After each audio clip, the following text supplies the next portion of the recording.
மேசராசிக்கு 10ஆம் இடத்தில் செவ்வாய் உச்சமடைஞ்சிருக்கிறாருங்க.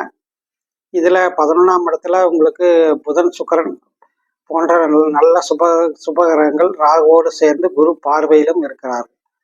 இந்த அமைப்பு பார்க்கும்போது உங்களுக்கு இந்த மாதம் பிப்ரவரி மாதத்தை பொறுத்த வரைக்கும் தொழில் சம்பந்தப்பட்ட உயர்வை தரக்கூடிய ஒரு மாதமாகவே இருக்குதுங்க.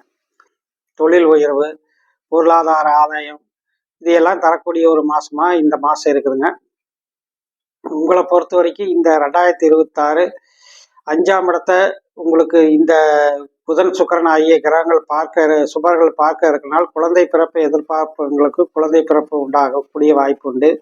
அரசாங்கத்தினால சில ஆதாயங்களை நல்ல தகவலில் எதிர்பார்க்கிறவங்களுக்கு நல்ல தகவல்கள் வரும்.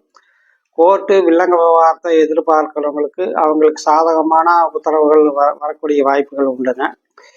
இப்போ பொதுவாக பொருளாதார ரீதியான முன்னேற்றத்துக்குண்டான ஒரு பேஸ் மட்டம், ஒரு அடிப்படை விஷயங்களை செய்யக்கூடிய ஒரு மாதமாக இந்த மாதம் இருக்குது. எக்காரணத்தை கொண்டும் ஷேர் மார்க்கெட்டு போன்ற யூக வணிகளில் ஈடுபட வேண்டாம். அது உங்களுக்கு பிரச்சனையை தரும்.